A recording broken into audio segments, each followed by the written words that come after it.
నేను మీ సంధ్య. ఏపీలో count down start అయిందా?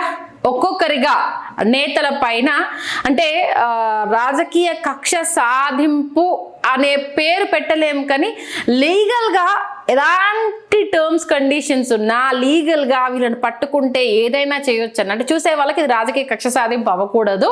మనం లీగల్గానే వెళ్తున్నాము అని తెలిసేలాగానే వెళ్ళాలి. మనం ముందు పాలనకు సంబంధించి ఫోకస్ చేద్దాము అనేసి అంటూ అధినేత చెప్పిన విషయం తెలిసిందే.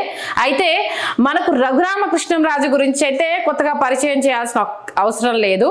అటు వైఎస్ఆర్ కాంగ్రెస్లో ఆయన ఎంపీగా గెలిచిన విషయము, ఆ తర్వాత పార్టీతోటి విభేదించి అదే పార్టీలో ఉంటూ జగన్మోహన్ రెడ్డి మీద ఎంత పెద్ద యుద్ధం చేశారు, దానికి ఎంత పెద్దగా ఇబ్బంది పడ్డారు, ఈవెన్ తన సొంతూరుకి వెళ్ళడానికి కూడా ఆయనను రానియకుండా ఎన్ని ఇబ్బందులకు గురి చేస్తారో అదంతా విషయం తెలిసిందే. అంటే ఒక్కొక్కసారి అప్నా టైం అనేసని ఆయేగా అనేసని అంటారు కదా, అట్లా ఇప్పుడు మన ఉండి టీడీపీ ఎమ్మెల్యే త్రిబుల్ టైం వచ్చేసింది.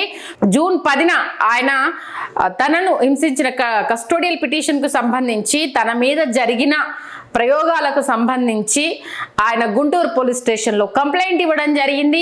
ఆ కంప్లైంట్లో ఆయన మీద ఎలాంటి మర్డర్ చేసే ప్రయత్నం చేశారు, ఎలాంటి తప్పుడు రిపోర్ట్లు ఇచ్చారు, తనకు బైపాస్ సర్జరీ జరిగిందని చెప్పినా సరే తన మీద కూర్చొని ఎంత అరాచకం చేశారు, తన సొంతూరికి రాకుండా తనను ఎంత భయభ్రాంతులకు గురి చేశారు, 3rd డిగ్రీ ప్రయోగించిన విధానము ఒక్కటేంటి ఇలా అప్పుడు ఆయన పడ్డ అనేక బాధల్ని ఆ కంప్లైంట్లో పొందుపరచడం జరిగింది.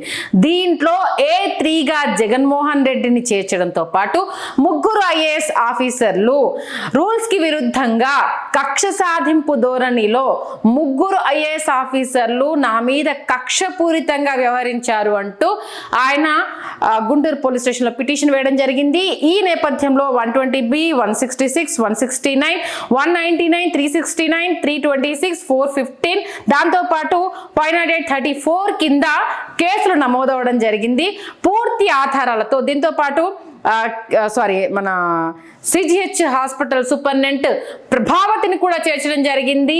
A4గా తప్పుడు రిపోర్ట్లు ఇచ్చి తనను అనేక ఇబ్బందులకు గురి చేశారు, ఫిజికల్గా మెంటల్గా నన్ను హెరాస్ చేశారు అంటూ ఆయన మీద అప్పుడు జరిగిన ప్రతి ఒక్కటి కస్టోడియల్ పిటిషన్లో ఏమేం చేయకూడదో దానికి విరుద్ధంగా అన్నీ చేసి ఒక ఉన్నత స్థానంలో ఉన్న ఎంపీని ఎంత ఇబ్బంది పెట్టారు అంటూ కూడా ఆయన తన కస్టోడియల్ పిటిషన్లో అంటే కస్టోడియల్ దాంట్లో జరిగిన ఆయన మీద జరిగిన 3rd డిగ్రీ కావచ్చు, అలాగే ఇంట్లో ఉంటే ఆయనను బలవంతంగా లాక్కెళ్ళిన విషయాలు కావచ్చు, రూల్స్కి విరుద్ధంగా ఆయన పైన ఏమేం చేశారు, బైపాస్ సర్జరీ అయిన వ్యక్తి మీద ఛాతి మీద కూర్చొని ఎన్ని నాటకాలు ఆడారో, నన్ను ఎంత ఇబ్బంది పెట్టారో, ఆయన పర్సనాలిటీ ఎలా ఉంటుందో అందరికీ తెలిసిందే. ఆయనను అంటే సొంత పార్టీలోనే ఉండి ఆయన మీద వ్యతిరేకత వ్యక్తం చేయడంతో కక్ష సాధింపు ధోరణిలోనే నన్ను చిత్రహింసలకు గురి చేశారు. ఒకానొక టైంలో నేను ఇంకా బ్రతకలేనేమో, వీళ్ళు బ్రతకనివ్వలేరు అనే స్థితికి తీసుకొచ్చారు. అయినా సరే మొండివాణ్ణి కాబట్టి, గట్టివాణ్ణి కాబట్టి నిలబడి పోరాడి వాళ్ళందరినీ ఎదిరించగలిగాను. ఎంత దూరం పోయానో మీ అందరికీ తెలిసిందే. ఈ విషయంలో ఈవెన్ అధినేత చంద్రబాబు నాయుడు గారు వద్దన్నా సరే తగ్గేది లేదు. ఎందుకంటే నేను పడ్డ బాధ నాకు తెలుసు. అటు IAS ఆఫీసర్లు చట్టానికి అనుకూలంగా పనిచేయాల్సిన వాళ్ళు అధినేత మెప్పు కోసం పనిచేస్తూ అంటే ఒక ఎంపీనే ఈ రేంజ్లో వాళ్ళు చిత్రహింసలకు గురి చేశారంటే సామాన్యుల పరిస్థితి ఎలా ఉంటుందో ఒక్కసారి అర్థం చేసుకోండి అంటూ కూడా ఒక లీగల్ పాయింట్ని రేజ్ చేశారు. ఈ నేపథ్యంలో ఇవాళ అంటే జూన్ 10న ఆయన కేసు పెట్టడం జరిగింది. దానికి సంబంధించి ఇప్పుడు విచారణ ప్రారంభమైంది.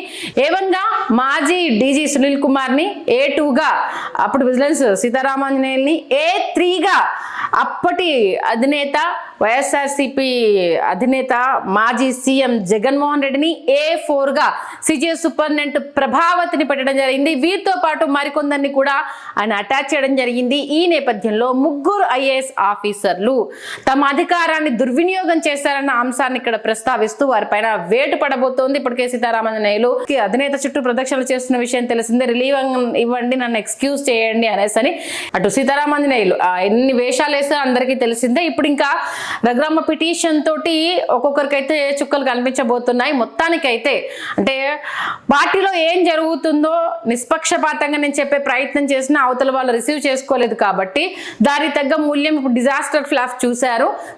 అన్యం పుణ్యం ఎరగని వాళ్ళను అంటే ఎలాంటి ఆధారాలు లేకుండా కేవలం కక్షపూరితంగా కనుక మీరు ఇతరులను సాధించాలి అనుకుంటే ఇవాళ మీ టైం ఏమో రేపు మా టైం కూడా వస్తుంది.